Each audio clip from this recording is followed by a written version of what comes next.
sessions, I just want to remind you of a quote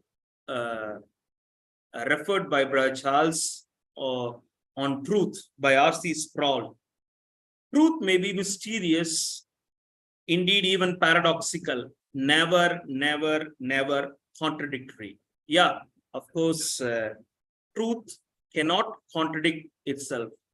So we learn logic. These are tools that are helpful for us to share the gospel in an effective, systematic, logical way. That's the only aim. We can win an argument, but we cannot lose the soul. So our aim is to understand these laws of logic, logical fallacy, and to help people understand the beauty of the gospel, the person of Jesus Christ. As we start today's session, shall we look to the Lord in prayer? May I request Brother Jasper to start with a word of prayer?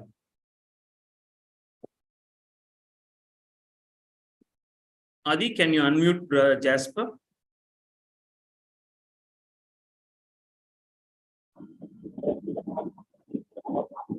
Yes, brother. Sister Jasper. And I'm a female.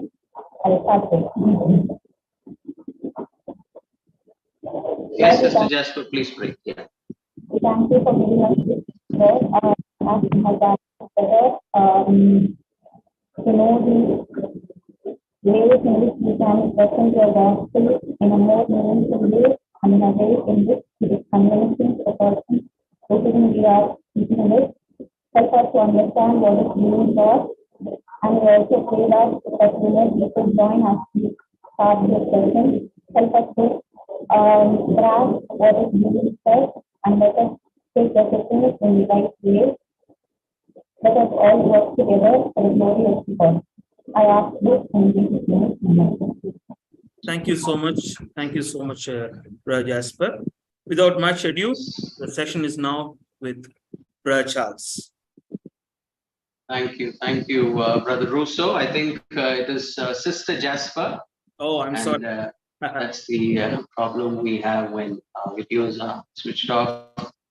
Some of these names are non-gendered, neutral names, and so thank you, Sister Jasper, for that prayer. I think she's a former RCCA student and alumnus as well, and so glad that you are joining us and tracking us as well. Yes, and a warm welcome to everyone. Thank you so much. I know sessions back to back on philosophy and logic can be like sitting in a calculus class, you know, when you really have an aversion for mathematics. I've had that feeling myself, but it's only a matter of getting familiar with the subject. Not that some of us are wired to be philosophers or think like logicians. I think it's a matter of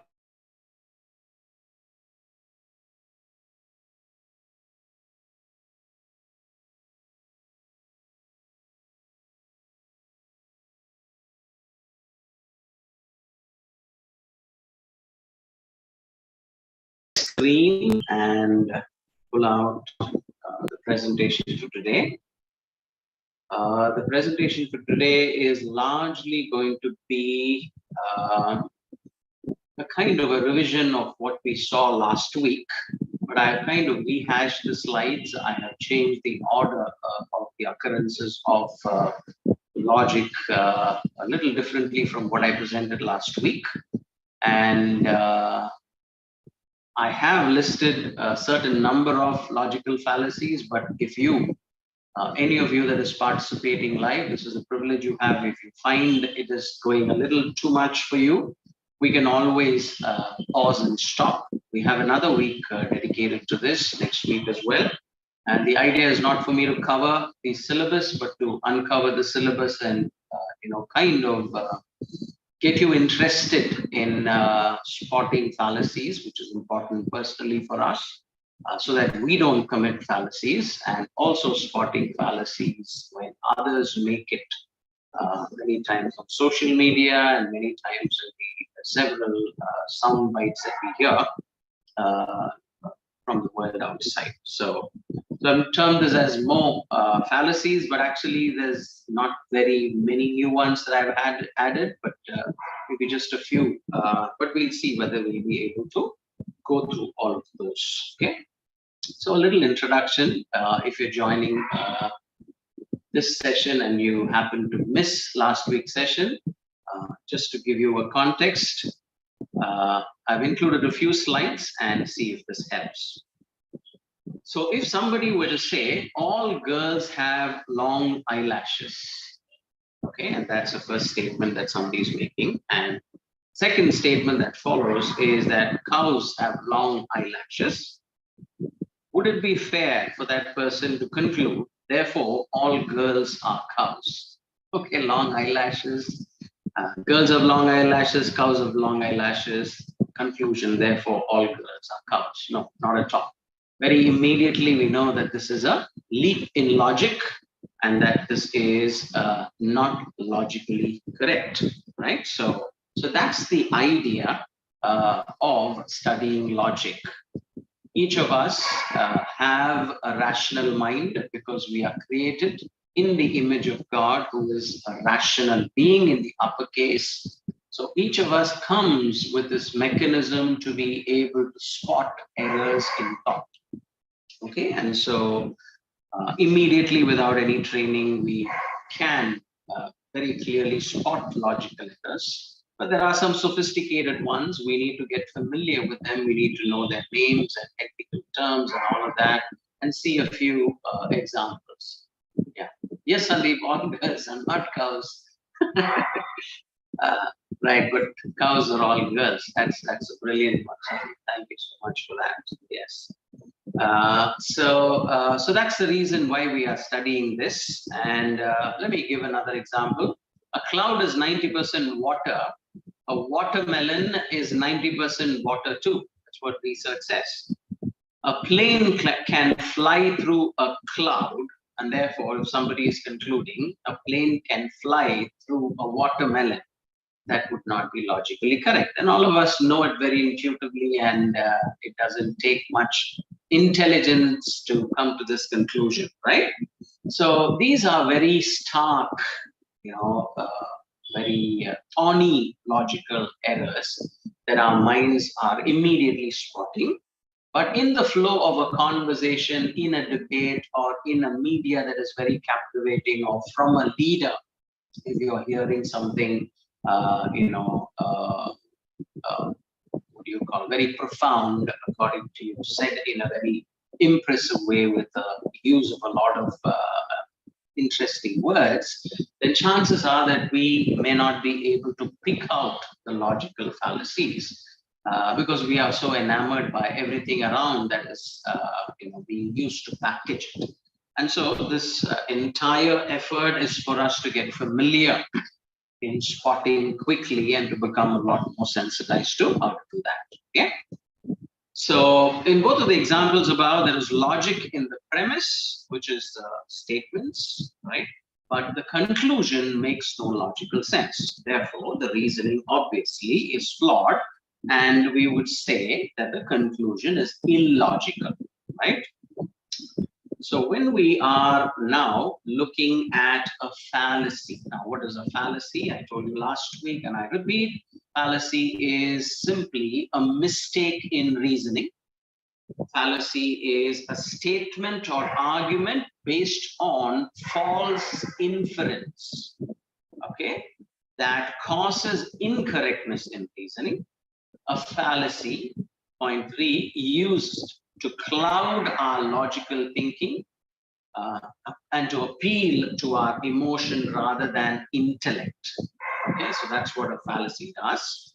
And the fourth point about a fallacy is it often masquerades as a logical statement. At the outset, it looks very profound, it looks very logical, but actually when you sit down and look at it up close, it breaks down, okay?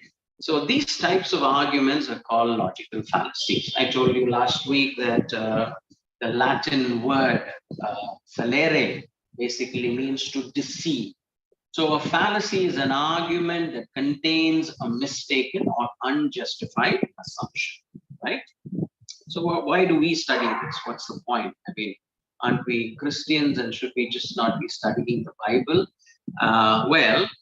When we study fallacies, we will be able to identify uh, assumptions that people make in their statements. Okay, and fallacies are all the time found in newspapers and magazines and reports and advertisements, in debates and conversations and interviews and whatnot. Okay, we are surrounded by fallacies.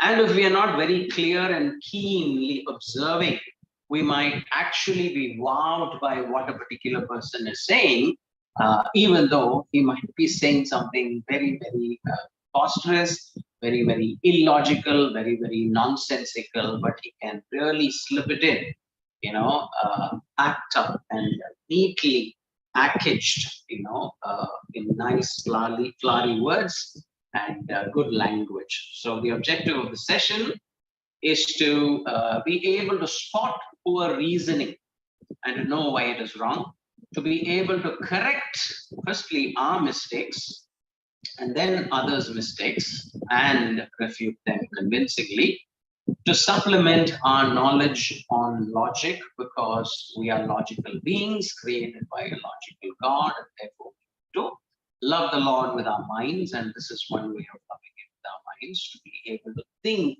consistently and to be able to think non-contradictorily. And it also helps us know when our reasoning in an essay or a writing is flawed or questionable, when we are writing a piece or when we're preparing a sermon, when we are giving a speech, a keynote address or whatever. And finally, to prevent us from making generalized, broad stroke, big statements without backing it up with sound evidence wherever and whenever possible. So that's why we are studying logic, people. Now, the ones that are very, very easy, I've listed about 20. I don't know how much we'll cover. The ones that are very, very easy, I'm going to really skim through very fast so that we can cover as much as possible, right? The first one I told you last week was contradictory assumptions. Okay, there is a break in the law of non-contradiction.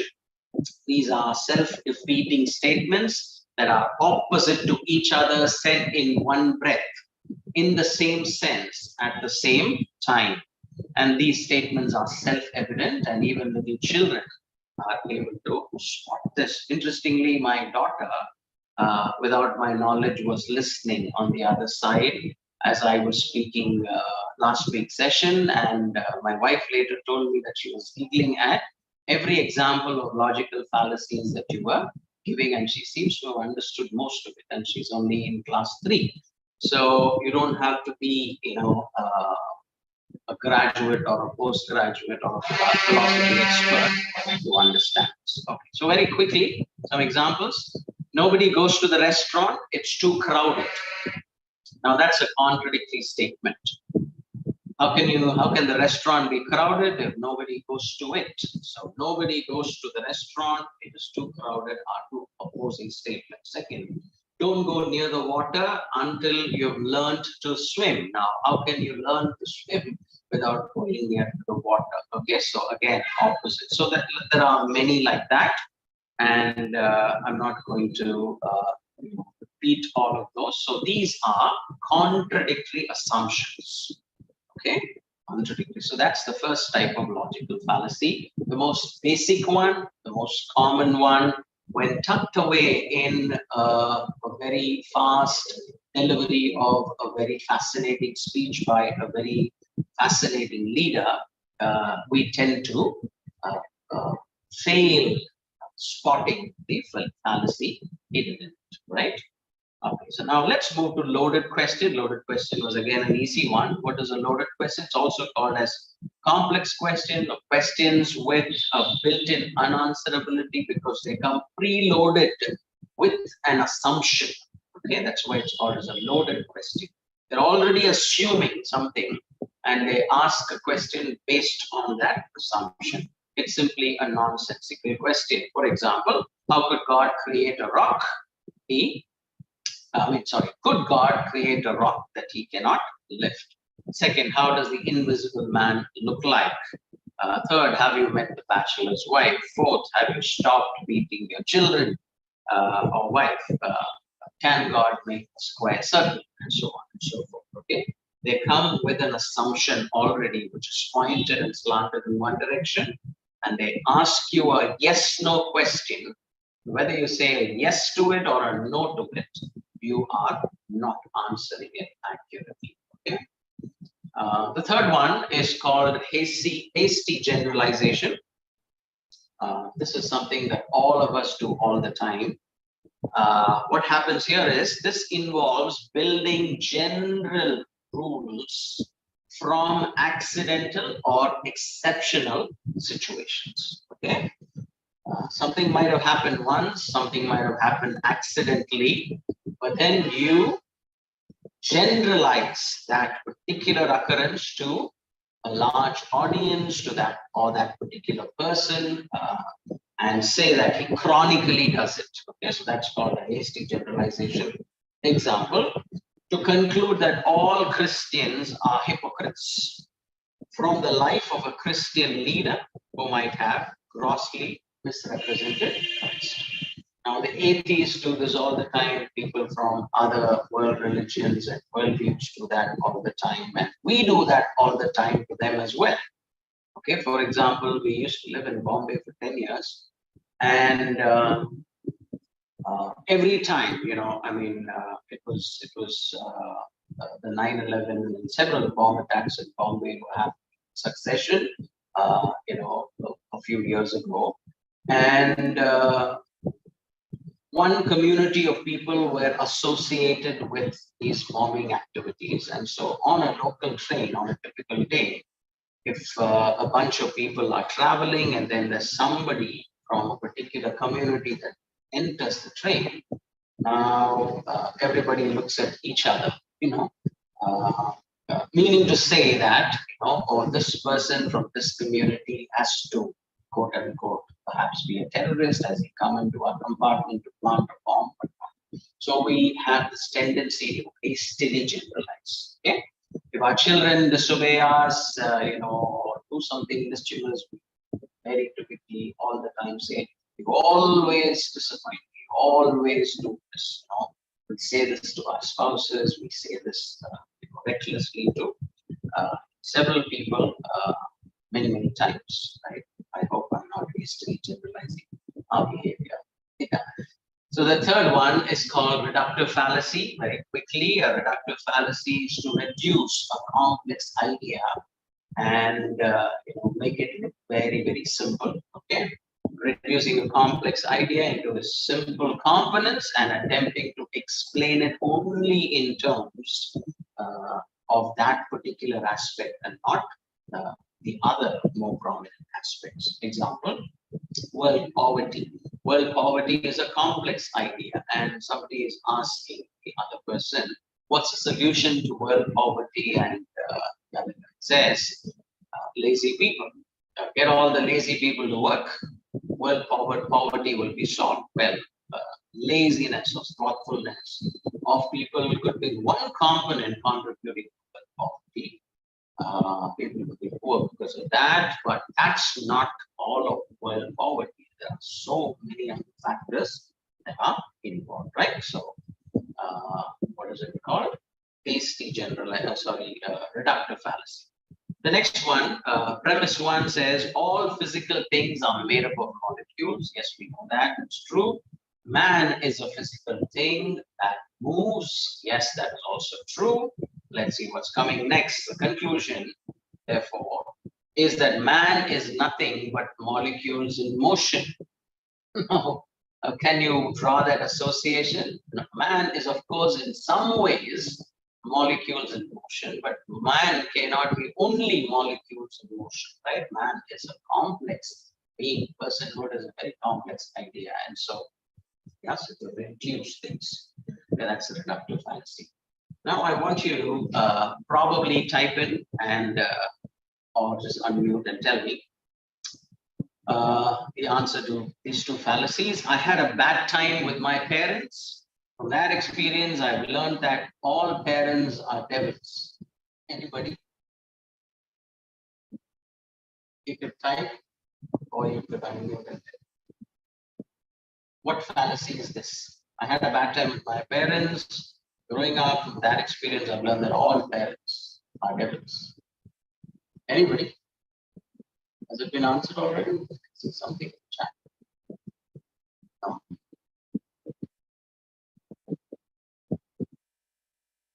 Are people allowed to unmute? Are they? No? Okay, let me quickly give it. It's hasty generalization. And hasty generalization. The next one, let's see. Hindus believe in moksha, which is salvation. So there is no essential difference between them and Christians. Now, what fallacy is that? What fallacy is that? Anybody? Are you all there? Am I there? Are you all able to hear me? Reductive fallacy. Yes, it's reductive fallacy. Yes. Reductive fallacy, false equivalency. Oh, what is that? Something. Maybe it's another synonym for reductive fallacy. Okay. The next one, faulty dilemma. Okay. What is faulty dilemma? Assuming that in a given situation, there are only two alternatives, when in fact there could be more than two. Okay. Now, what's an example? And this is an example which is a Christian example. So to say either God is sovereign or to say man is responsible. Right? There are many people that engage in a lot of internet debates within Christian communities that fight for the sovereignty of God and the responsibility of man, right? As if it is an either or question, and as if it cannot be a both and question, or as if there can't be any other way of arranging and holding those two in tension. Okay, so this is called as a faulty dilemma. And if you are engaged in a faulty dilemma between God's sovereignty and man's responsibility, think about it, you could be committing a logical fallacy, right? The next one, at a popular level, you're either a supporter of Modi ji or Rahul ji, as if these are the only two people in 1.3 or 4 billion of Indians that we need to support. There are several other political leaders and political parties, and we always see an either or between these two. Again, a faulty dilemma. Then do or die, because this is a do or die situation. Many times if you analyze that situation, it won't be a do or die situation. There'll be a spectrum of other options in between doing and dying. And so that's again a faulty dilemma. Okay? The famous American slogan, America, love it or leave it. Okay, as if there's no other option in between. Right, quickly, the next one is begging the question. Begging the question is otherwise called a circular reasoning. So what is circular reasoning? You use your own conclusions as a premise, or the very thing that needs to be proven is used as proof. The very thing that needs to be proven is used as proof, right? So example, how do you know miracles never happen? Because they are impossible, right? How do you know they are impossible? Because miracles never happen. Okay, you see how they are looping it, looping it endlessly. That's why it's called as circular reasoning, or they are begging the question. They're using what they are supposed to prove as. This is a famous one that we Christians are guilty of using. I think I shared this last week too. The Bible is the word of God. Well, how do you know the Bible is the word of God? Because the Bible tells us so.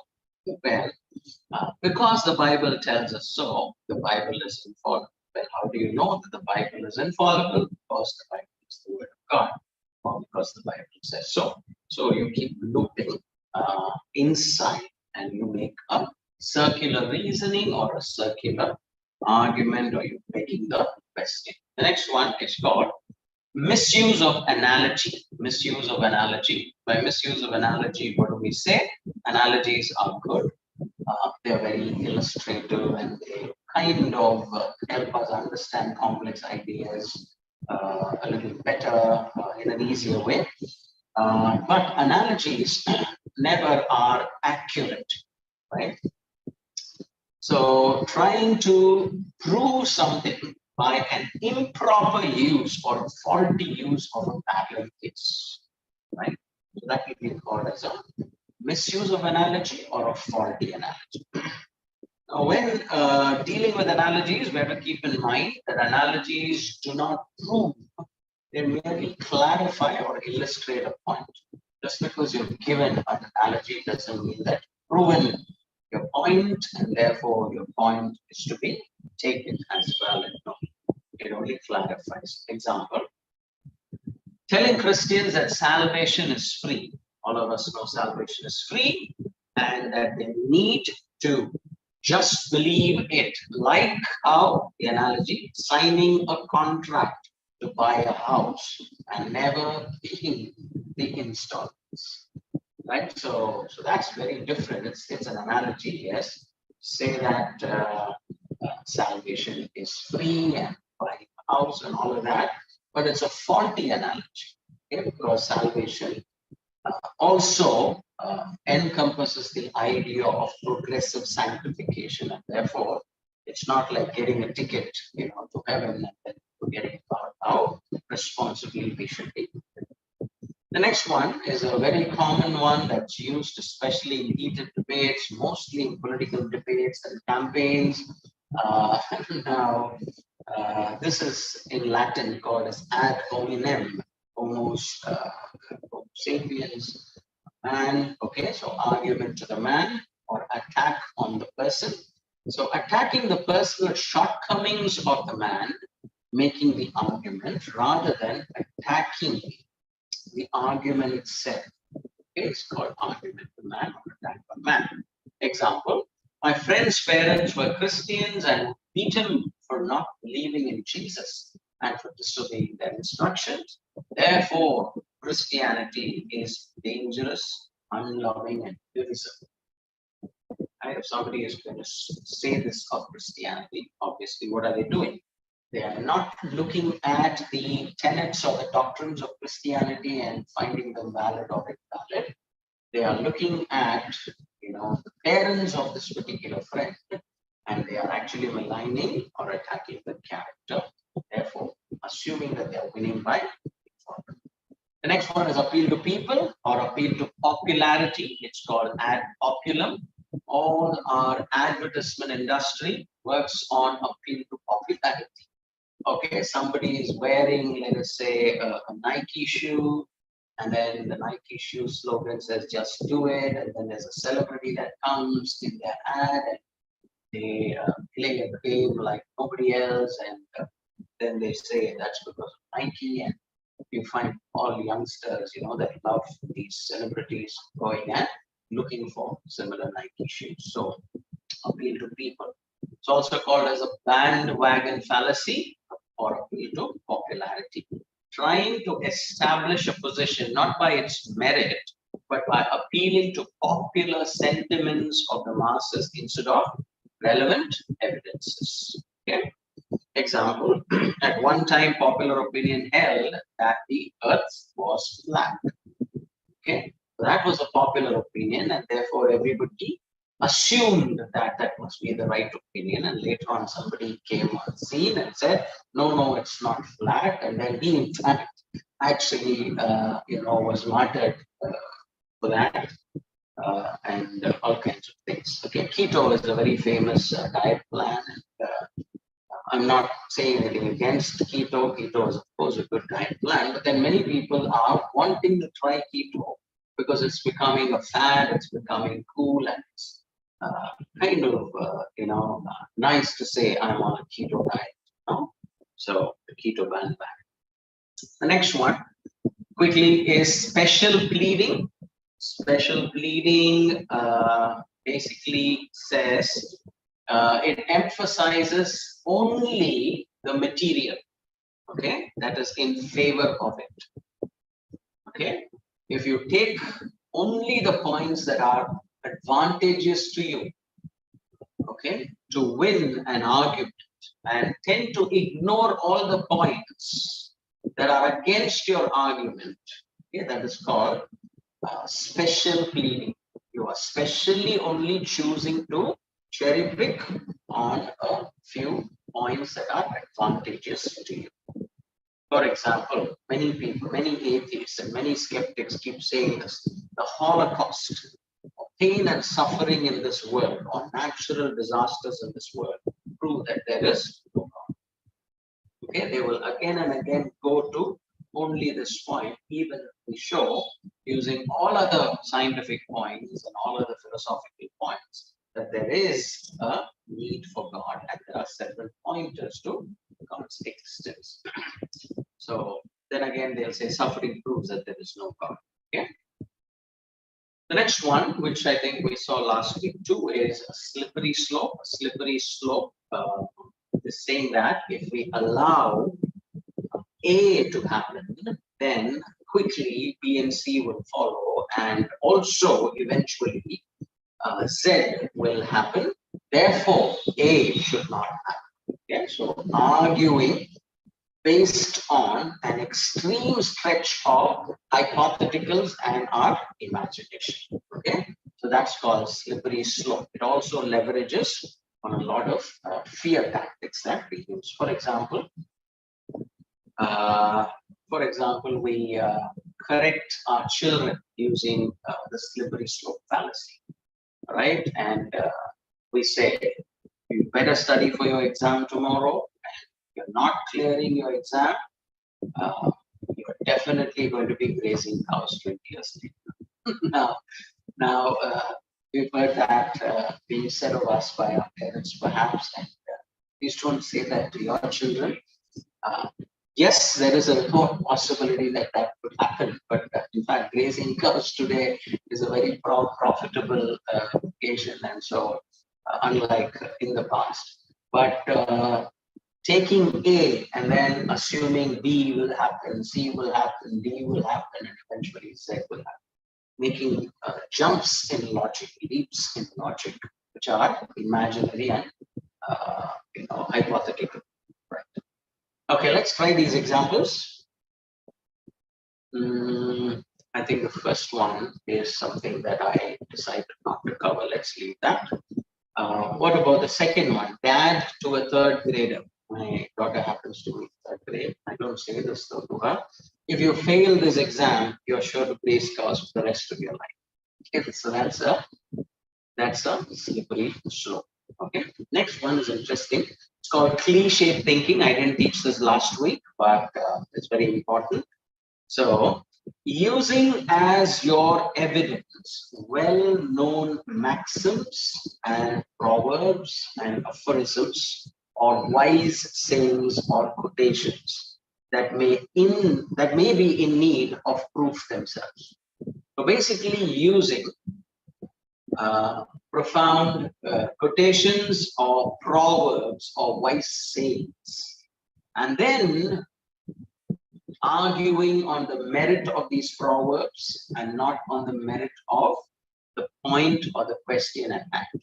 Okay, so using as your evidence well-known proverbs or wise sayings to prove your point. So, example: haste makes waste. Okay, they say haste makes waste, and but does haste make waste all the time? And then haste makes waste all the time. Usain Bolt, would not be celebrated so much today. He had to be in many ways. Haste is a sport, if I may, and so there are many times we have to act in haste. Okay? There are several qualified circumstances where you cannot be very docile and complacent and sluggish and sloppy and slothful, right?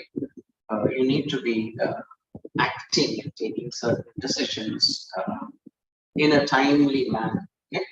So he who does, the next proverb, he who knows does not speak, and he who speaks does not know.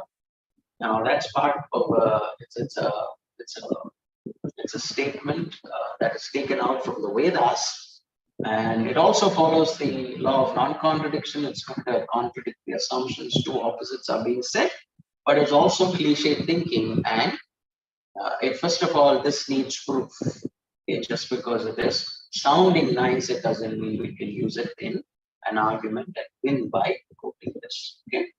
Next one, I've given you examples of proverbs in pairs that are opposing each other, just to prove this point that cliche thinking is not always logical thinking. So action speaks louder than words, right?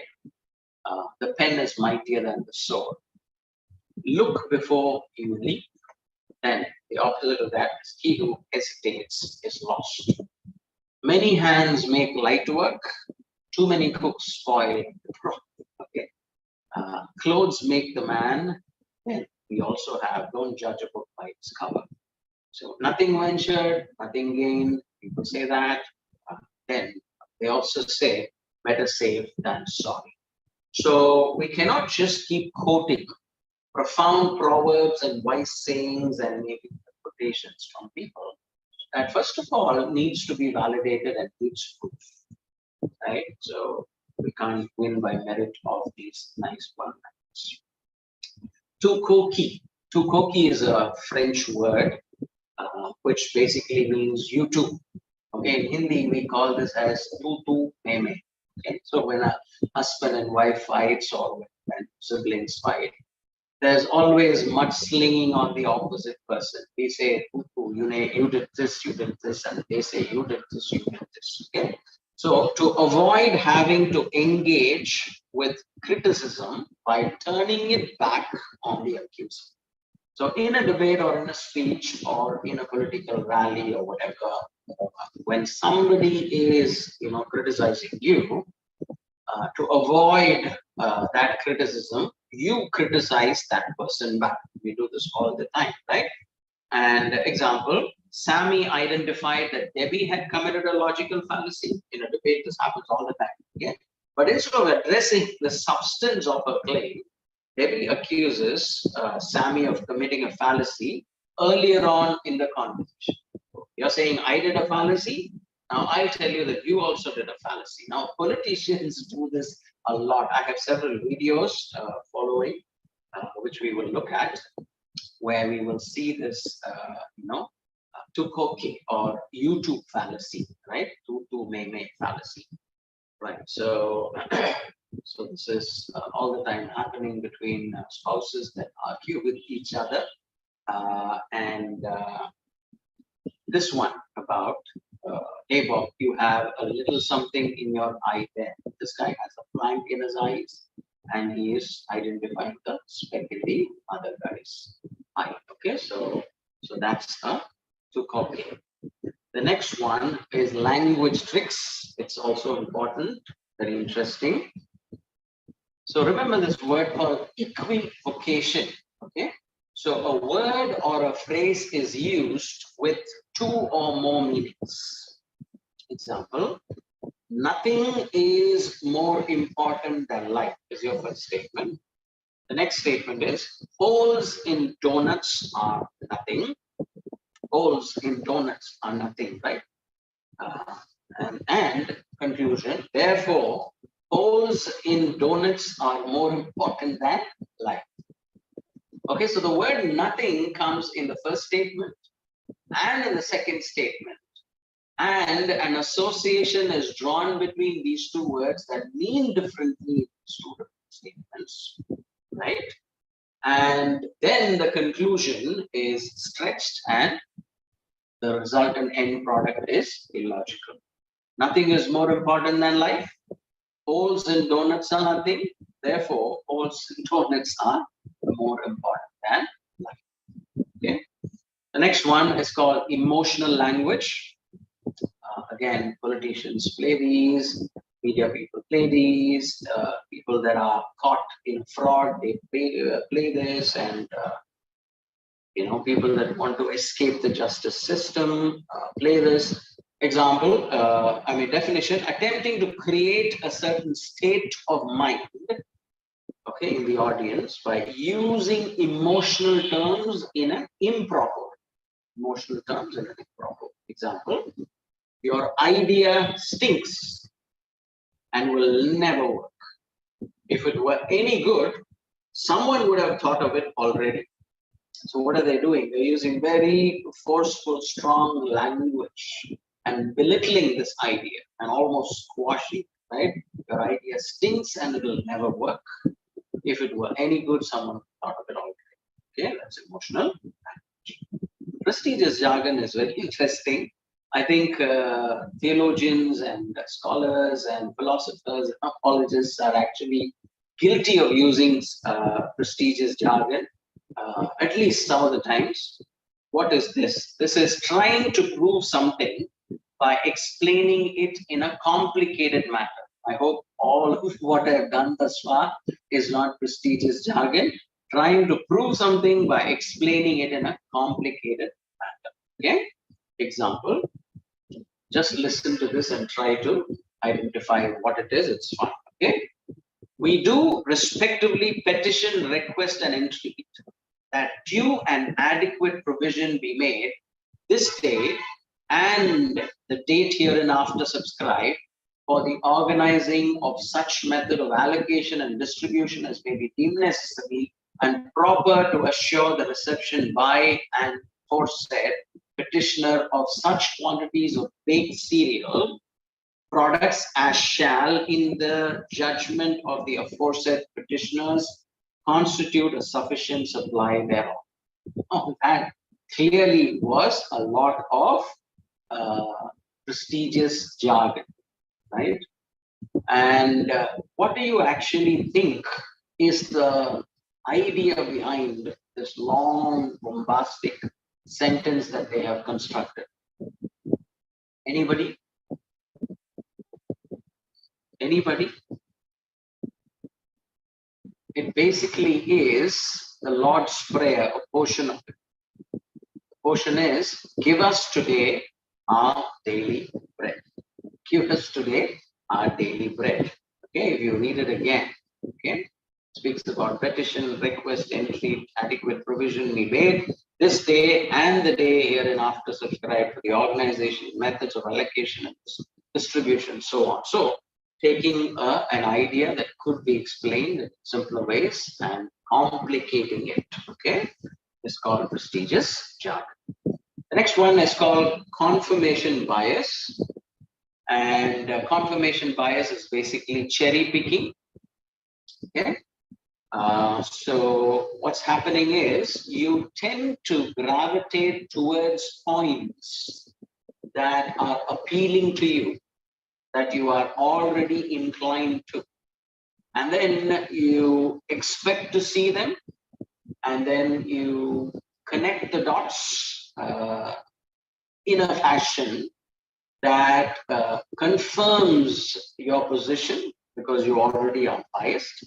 So that's called a confirmation bias. Okay, the common tendency to notice, to look for, to select and share evidence that only confirms to one's standpoint and belief, as opposed to contrary evidence. Did we look at this before? Yeah, looks like. So this fallacy is how fortune tellers, right, operate on. So for example, if I'm told in the morning, or if I'm reading in the morning, let's say at those days people used to read sun signs, right? And somebody is told by a fortune teller that I will meet a tall, dark stranger. Okay, what happens immediately inside of me? Confirmation bias kicks in, and I will be on the lookout for a tall, dark stranger. And when I meet someone, even marginally meeting that description, I will marvel at the correctness of the astrologers or the fortune tellers' prediction, right? So this is how they manipulate us. It's called confirmation bias. We looked at red herring. I told you it's a fish, and red herring is basically a distraction tactic. to mislead or distract a thread of argument, okay? Because you're not able to win it by following it logically. You're trying to change the subject, change the topic, and bring something else. For example, the child is asking, Mummy, I want a toy. And what's the mummy saying? Honey, let's rush home. Yummy treat for you. And mummy doesn't want to buy her a toy because she's asking almost every day. And so attention is being diverted. Okay. I think we looked at this. We'll skip this. Appeal to authority, false authority, it should be. So asserting a claim is true based on the position of an assumed authority. Like example, an actress saying eating cheese causes acne. Therefore, cheese, it's assumed, causes acne. Right? Yes, we are coming to the conclusion. The next one is a straw man fallacy. It misrepresents someone's argument to make it easier to dismiss. Right? So the conversation is like this: we should eat less beef. Raising cows require a lot of water and land and emit a lot of carbon. Okay. So and then the other guy is saying you want everyone to be a vegetarian. If this guy is saying something, okay, he's only saying we should eat less beef. Right? He's not saying we should give up non-vegetarian. But this other guy goes to another extreme. Right? He's building a straw man around another innocuous claim that another intelligent guy is making, and he's trying to deconstruct it. Okay, let's skip this. Finally, the ultimate fallacy. I hope none of us do this. Refusing to accept a proposition or a statement, even when it has been established by adequate evidence. Okay. For example, Nietzsche's statement, we deny God as God. If one were to prove, Nietzsche said this, if one were to prove this God of Christians to us, he said, we should be even less able to believe him. So he's already decided in his mind that come what may, even if there are proofs that are given to me for this Christian God, I will deny God as God. Okay. So that's the time that we have. So let me now ask Sandeep to stream a few videos for us to see, and let's see which logical fallacy those videos and the ones that speak in it. Yeah. Over to you, Sandeep. I'll stop screen share.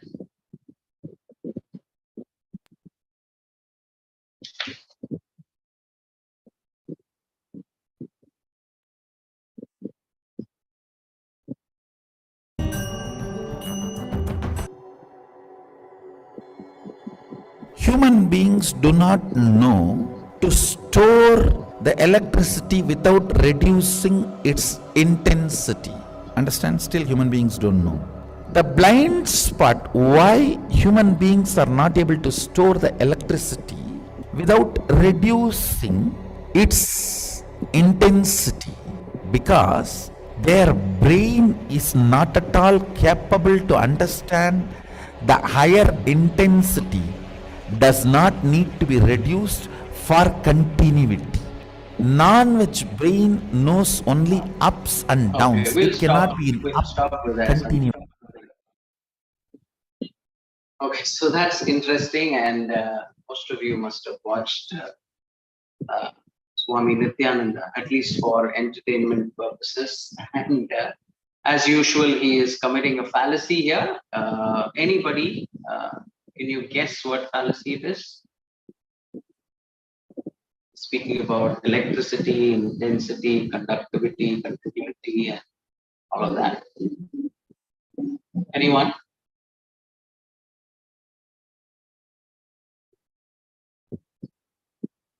Okay, it is prestigious jargon. Okay, so he's using a lot of terms that are quite complex and that need defining in themselves to communicate an idea. And basically, if you sit and listen to the entire clip, maybe we can share it on the group. He concludes that E is not equal to MC square. Okay, so that's a lot of prestigious jargon and that's going on there. That's going on there. Okay. Oh, they are unable to unmute. It seems people. And if they can be unmuted, they I think smart. Okay. Quickly, let's play the next one, and after it's played, we can unmute everyone.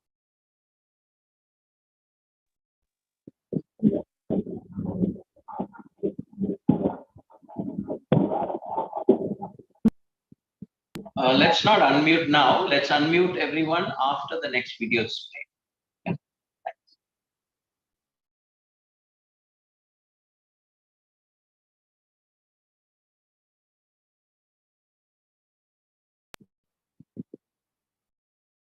Someone just 3 days ago, they came and asked me, Sadhguru, my job is too much tension, I can't bear it. So I blessed him, may you be fired. He said, no, no, Sadhguru. I said, what? What's the problem? If you have a job, you're suffering it. If you lose your job, you suffer it. So you better look at it, this is not about the job.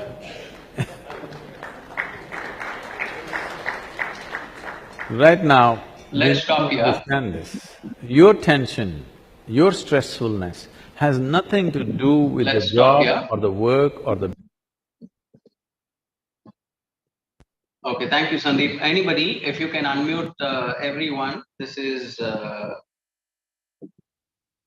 Sadhguru, okay, Jaggi Vasudev. It's a very famous personality and he gets invited to talk in all kinds of places and it's a longer video.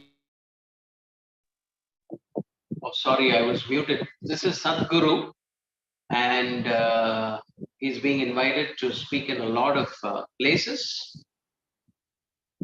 And if you listen to this video in full length, you might be able to spot more fallacies, but just for want of time, he already committed a fallacy in the first couple of lines.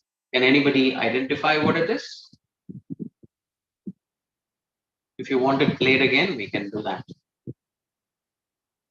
You can unmute everyone, Adi, so that if anyone has an answer, they can answer us.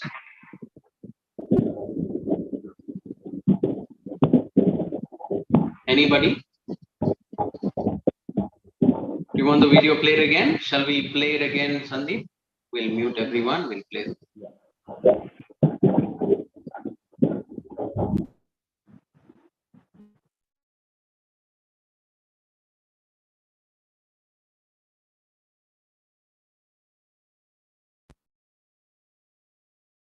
Someone just 3 days ago, they came and asked me, Sadhguru, my job is too much tension, I can't bear it.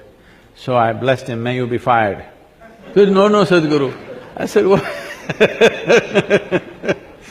What's the problem? Okay, we'll you have a stop job, with you're that. suffering it. He's already committed the fallacy.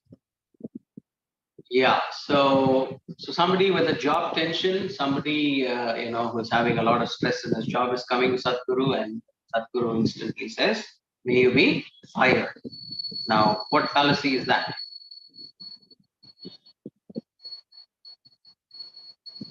Maybe you can raise your hands up and then… Yes, false dilemma. Thank you so much, Johnson Ittiera. Thank you, that is very good. So he's only thinking of this job tension and the only solution he's thinking of is either you stay in the job or you leave the job. This guy is not coming to get his advice on, getting fired, how to get fired or how to resign. He's coming asking advice on how to continue to be in the job in a stress-free way. And Sadhguru in all his profundity and humor and all of that is apparently saying something and everybody is in splits and they're laughing, okay? Now, the fallacy was committed in the first 2 lines of what he said. But usually these talks are like half an hour, 1 hour discourses, and we are like sitting, wide-eyed at what he's saying, as if he's saying something very profound. Now that we are getting trained in spotting fallacies, now some of these spokespeople, when they speak, will be able to see through them and their content and not get so starry-eyed about whatever they seem to be apparently saying that the rest of the crowd is all gaga. Okay. Right. So the next one, Sandeep. Shall I play the Subramanian Swami one? Please play the Subramanian Swami one. Yeah.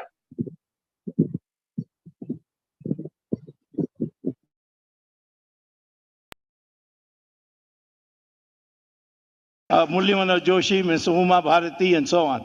So LK don't say Advani- that where is the constitution? We are following the constitution. LK Advani wept tears. Huh? LK Advani wept tears. That's okay, another matter, but he is still prosecuted. But Prakash Raj says that is the ideology that he finds pernicious. That's what he says, which is not tolerant, supposedly. What about the 47,000 temples that were demolished by the Muslim community? Have you said anything about that? Rama Okay. temple was demolished before the Babri Masjid was built. You will do it too.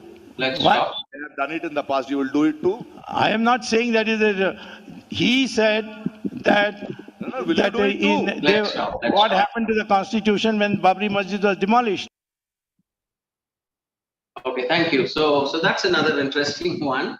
Did anybody spot the fallacy? Ad hominem. How Ad ad hominem. hominem?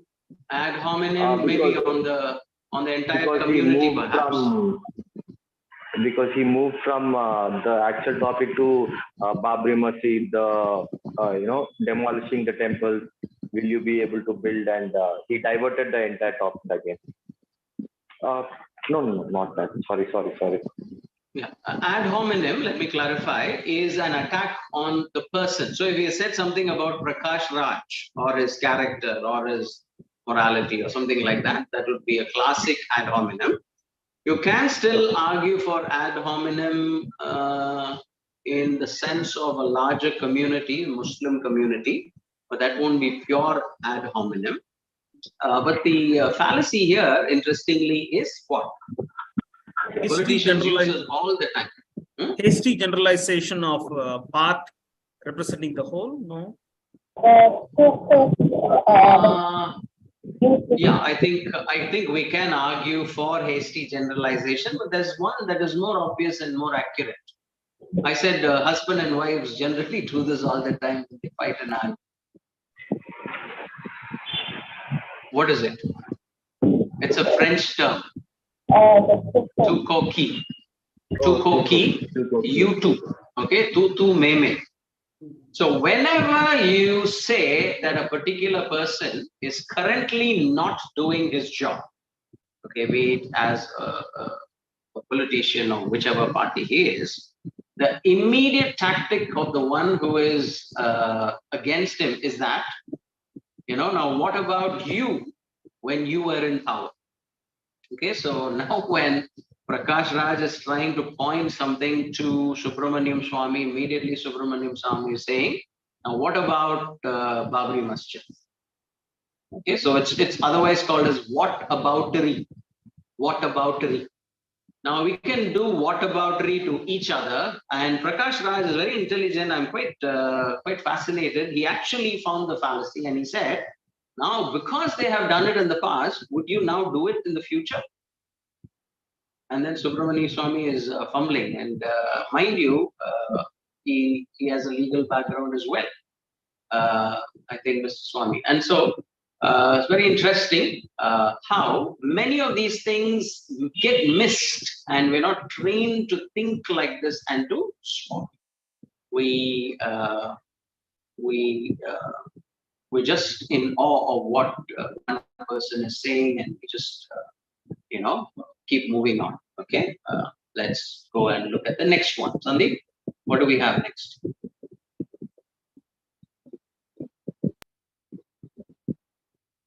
No, why can't you stand up for Janaganamana? Why can't you stand up for Janaganamana? Why does it stand? Why do you want to stand? Why don't you stand up for Janaganamana? What's your problem with it? Why can't you stand up for 52 seconds? Why can't you? Why? See the entire Rotary Club or school. Why can't you stand up for 52 seconds? Why can't you stand up for 52 seconds? Why can't you? Today, because I'll tell you why. Because I'll tell you why. You hear me funny, then I'll tell you why. Can I tell you why? Can I tell you why? Then you stop, I'll tell you why. I can't shout over you. I'll tell you why. I'll tell you why. I'll tell you why, Mr. Pradhan. Don't be an anti-national. Don't be an anti-national. Don't be an anti-national. Can I say something? Then I'll tell you why.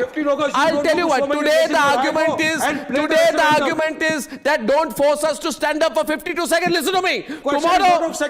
Question is on imposing. Question is of forcing, which is undemocratic. When you say patriotism is in your heart, then why are you being forced? Why are you forcing us? Where's the question of forcing you? If patriotism is in your heart. Is forcing us. Where? If you don't stand for Why should the President of India listen to me? Waris, listen to me. Waris, listen. Waris, today. Waris, don't stretch the argument, Waris. Don't stretch the argument. Don't stretch the argument. Don't take it too far. Waris, listen to me. Today, no, 1 second. Okay, let's stop. One second, Ratan Chada. 1 second. Tomorrow you will say. Let's stop. Oh, just play that. Sandeep, President I'm does sorry. not need to From where stand you up stop. and salute the forces on Republic Day parade. In the theater. Where does it end? In the theater, Why say. not? We are talking about the theater. What's wrong with the theater? What about schools? Schools are a place for education. Schools. So, Okay. what does the national anthem got to do with education as per your logic? As per your warp logic? Rotary clubs across the country, the national anthem is played. Why should it be? Somebody go to the social service in the Rotary club. Thank you. Well, if you really need a lot of practice on logical fallacies, I would recommend you to watch the Arnav show. And there's a lot of fallacies there already. Can you give me some examples of what you spotted? This one, I think ad hominem, because he calls him anti-nationalist. Yes, right? Blamed him, character. Then, good. What else? It's ad hominem, then what else? Faulty dilemma. Well, faulty dilemma, you have to either stand or not stand. So there's only two ways about it. There's no other option in between for us to choose. Maybe you can lay down on a lighter note, but not technically faulty dilemma. Yeah. But what about, he says things like 52 seconds, and then he says things like, today you're saying this, tomorrow you will say something else, the president need not stand for the national anthem or something like that. Yeah, so what are some of those fallacies? Appeal to the people or cliche thinking. Appeal to people or? Cliche thinking. Cliche thinking has to be some proverb or wise sayings or things like that. So not cliche thinking. Not appeal to people also. Appeal to people is popularity. Special pleading. Is it special pleading? Special pleading. Yes, the whole episode is special pleading because it's on national anthem. But he's also doing the straw man argument. Did you all notice that? He's taking that 52 seconds, right, as the timing for standing for the national anthem. And he's reducing a big debate about freely and voluntarily doing it and being forcefully made to do it into only a question of standing for 52 seconds and can't you do that for your country and aren't you patriotic enough to do that for your country? So he's building a straw man, a false big straw man of the opposite person, and he's trying to deconstruct that. Okay, so that is another one. What else? About the president, today you're starting with this, tomorrow it will lead to that. What is that? Slippery slope. Do you remember slippery slope? Yeah, starts with A and finishes with, this is one citizen. And he is moving from here a huge leap in logic and saying, if we allow this today, tomorrow you will also come to the place where you wouldn't, the president would not stand. Something to that effect. And if we, reductive fallacy. Making a reductive fallacy. Very good. Whoever said that, I'm not able to see who you are. It's a reductive fallacy. So within about 2 minutes or 3 minutes of so much of shouting, it's a shouting match literally. There are at least 4 fallacies that we who are learning to identify fallacies are able to spot. Interesting. Next. Sandeep, can we play that comedian's clip?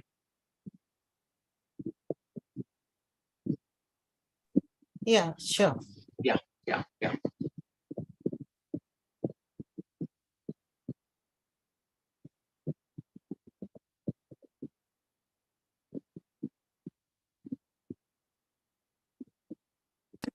Masala roast, right? Yes, masala roast. Yes.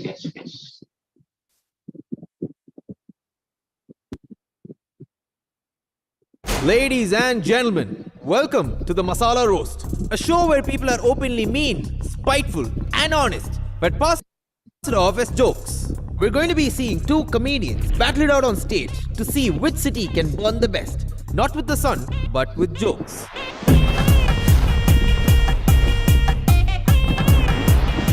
Walking into the field for the toss first is part-time actor / comedian, full-time Instagram school teacher, and hardcore Chennai Macha, a class act, a master blaster, and the future of Indian comedy are all things he'd like to be called someday. Put your hands together for the most famous animal, Abhishek. Yeah, and then when she starts talking, maybe from there we can start, since we have less time. Yeah.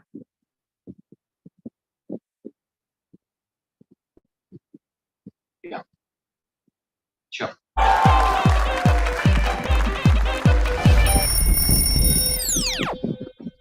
The power play overs are beginning, and these are the rules. Each of them will take 3 minutes to roast the opponent, and point to note, 3 minutes songs. Or in Chennai terms, it's how long nightclubs stay open past 9 p.m. Odd.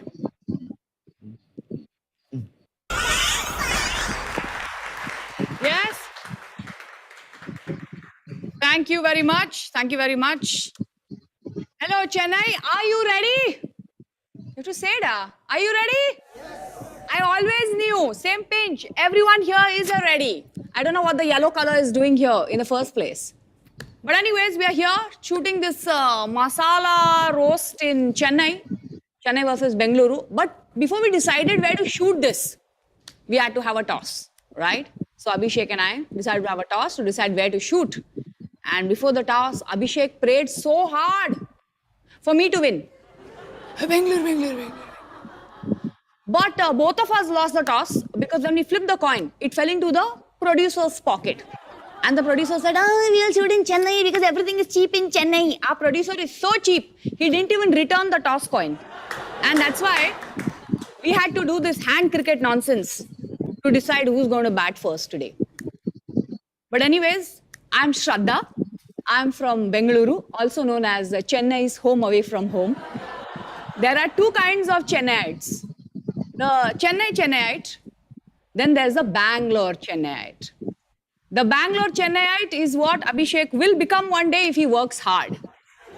But you might as well visit Chennai before the climate change changes Chennai forever. Because you know, El Nino, La Nina, less Chennai, more Marina, one day submarina. Chennai is in the list of the cities with the highest risk because of climate change. It's almost like We'll stop here. Okay. Just because we don't have enough time, I'm rushing through these things. So, of course, this is a comedy act, and this is not an intense, rational or logical debate. But then again, even in a comedy act, if you remove the comedy component and you're putting your thinking caps on, there are a few logical fallacies that you can spot already that your Shraddha is committing. Has anybody been able to spot anything? Of course, it's comedy, and therefore we have to not be critical. This is not a logical argument, but there are fallacies already there, at least 2 fallacies. Anybody?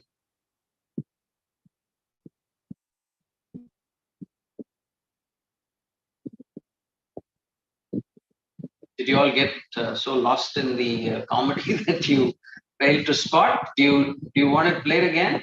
She says to start with something about ready, and she plays a pun on that word, and she says ready. Red is, of course, the color of Bangalore that they have used here, and Chennai is a color of yellow, color yellow. And what is she doing? She is doing what is called as a language trick, an equivocation, taking the same word and using it in different meanings in different contexts and trying to push her argument forward and win. So remember the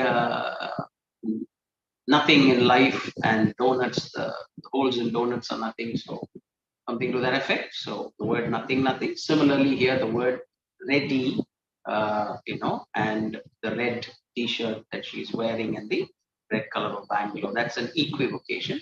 And she went on and she did another equivocation about the word cheap. She said everything is cheap in Chennai, and that has one meaning, which means everything is economical, affordable, whatever. But she said the producer is so cheap that he didn't return the coin back, the tossed coin back. So that's cheap in a different sense, right? So that's again an equivocation. And third, she says before Chennai gets drowned in water. Now it started with El Nino, El Nina, whatever, and finally it will be no marina, submarina, and all of that. So what is that? She's moving from A to B to C, and finally reaching Z and saying Chennai will not be there one day.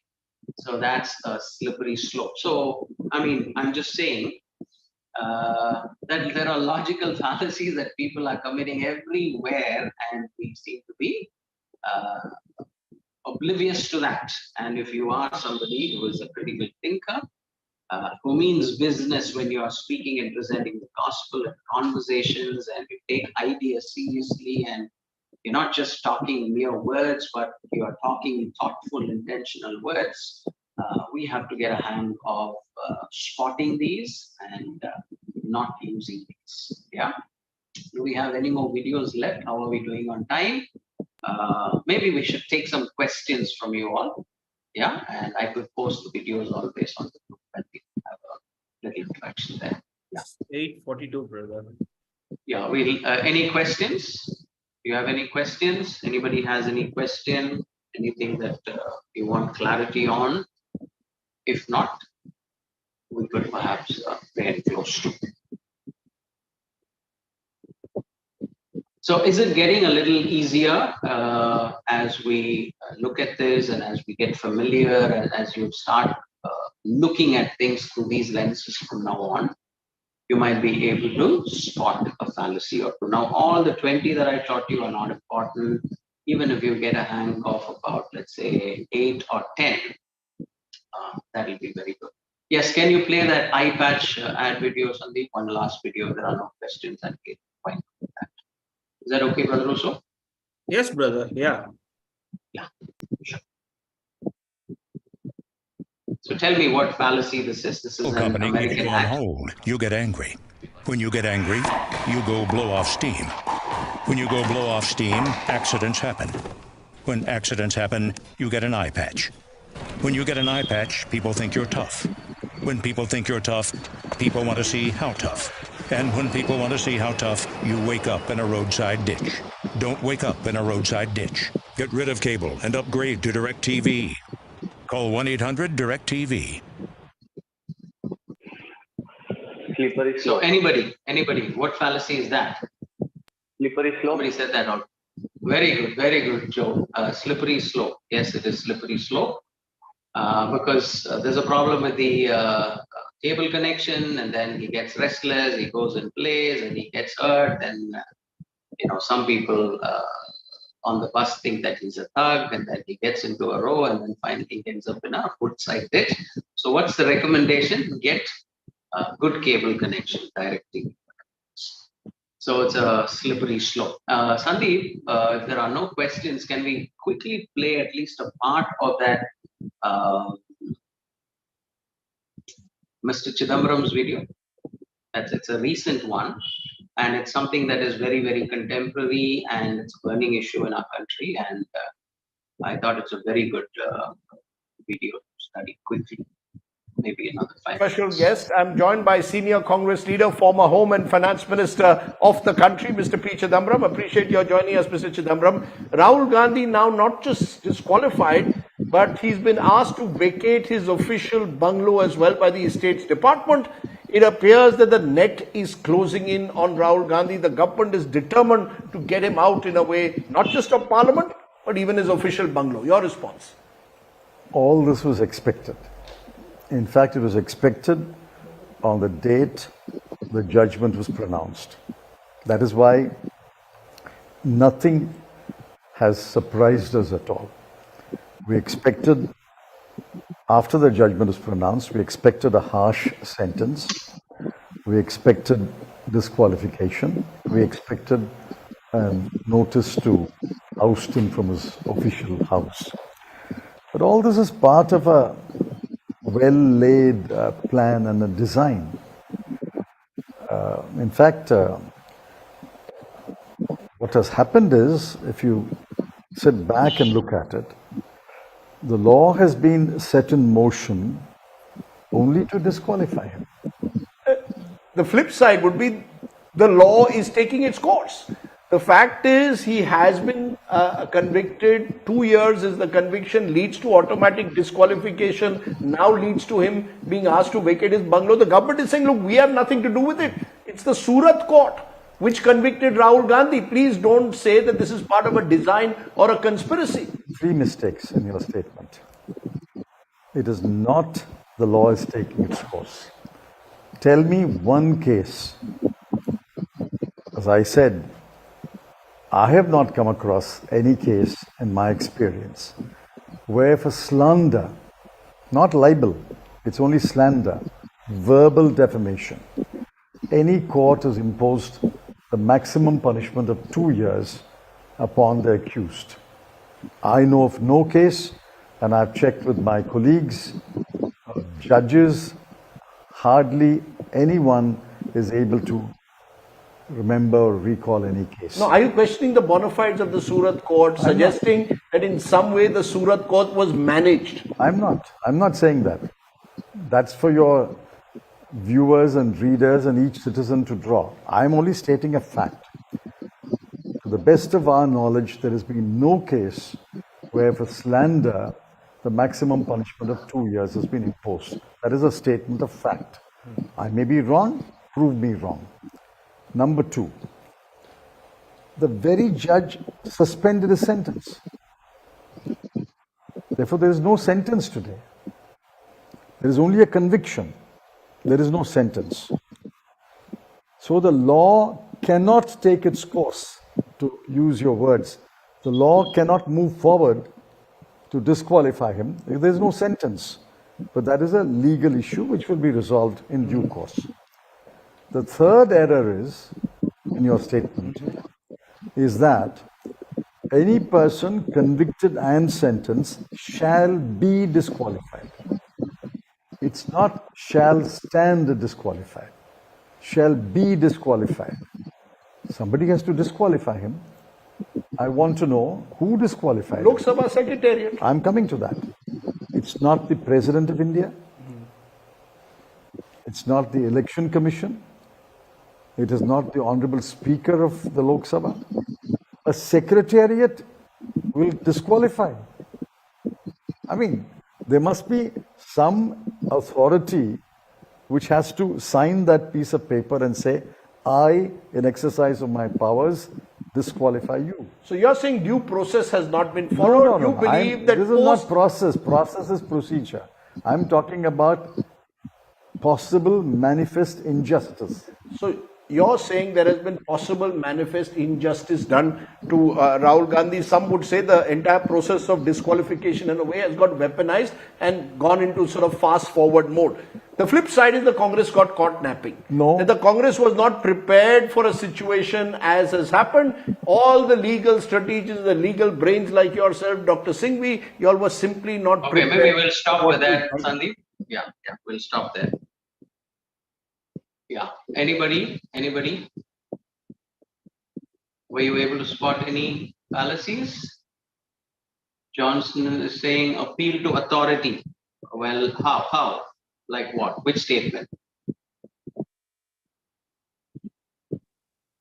In that he said, I don't know of any case, and my expert friends also don't know of any case where 2-year sentence has been given for slander. Therefore, yeah. So I think one could argue that it's an appeal to authority, but the appeal to authority fallacy is actually appeal to false authority. Okay.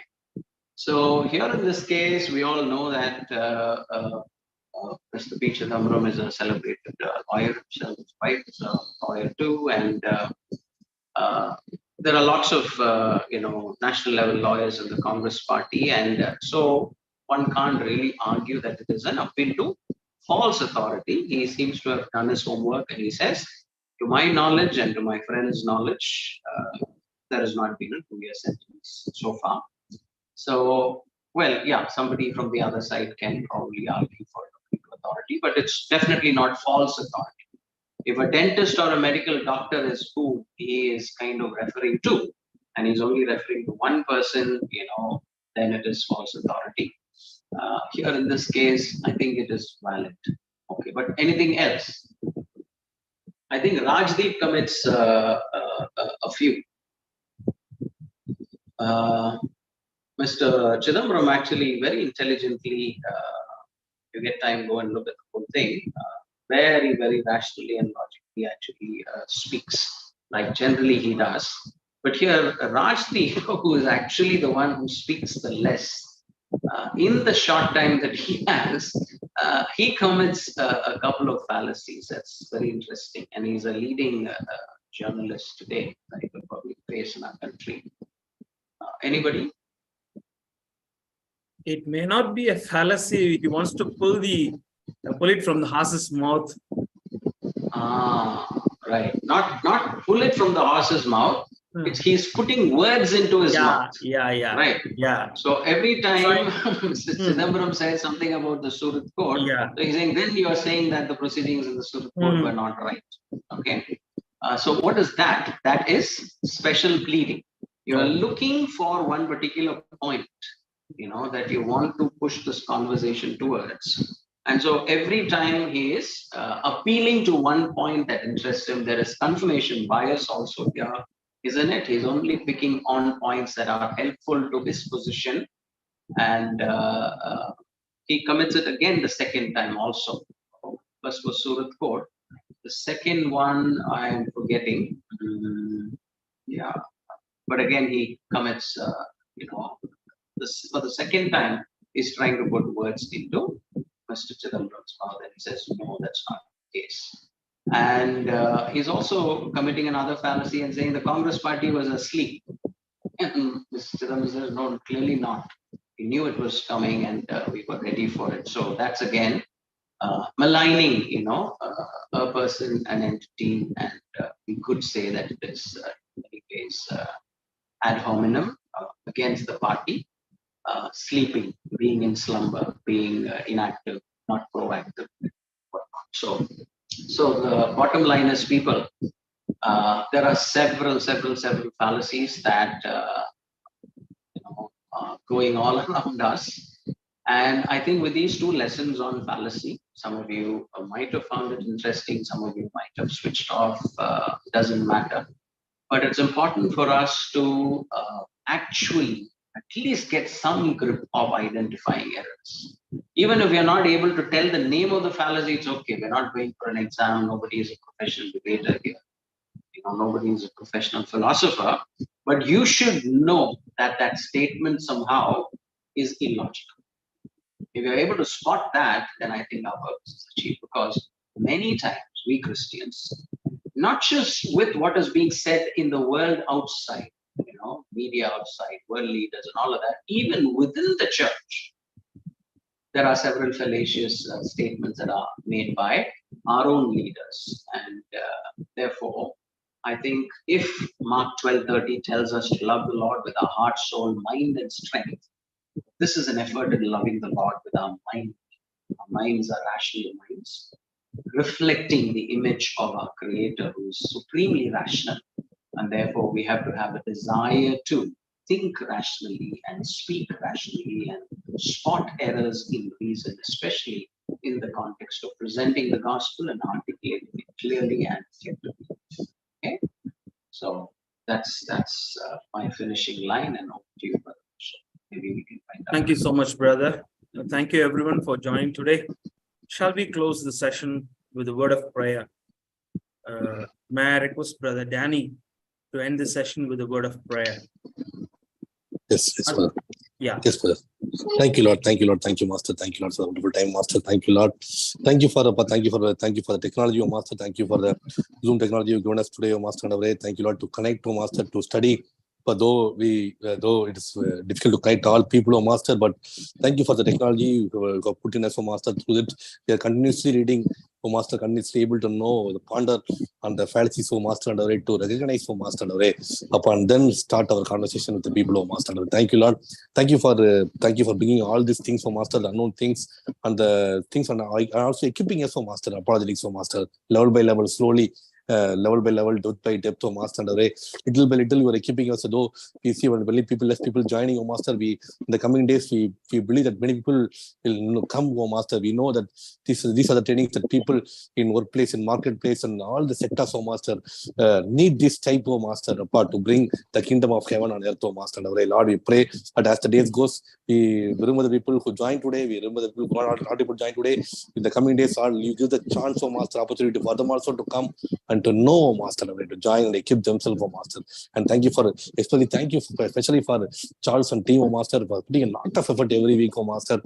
Personally, oh Master, putting the slides, oh Master, putting the videos and helping us, oh Master, equipping us, oh Master, to know upon equipping us, oh Master, in apologetics, step by step, oh Master, step by step approach, oh Master. And thank you for the team which work behind, oh Master, and praying the team which prays, oh Master, for each of the people in the WhatsApp group, and also, oh Master. Thank you, Lord. Thank you for once again for the wonderful time and wonderful session of learning and retrospection, and also sharing together, oh Master. Thank you, Lord, once again.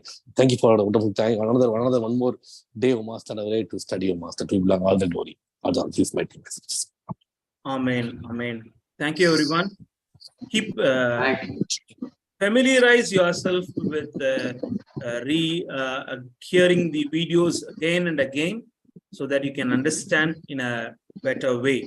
Keep reading, keep thinking, keep systematically thinking, and think logically.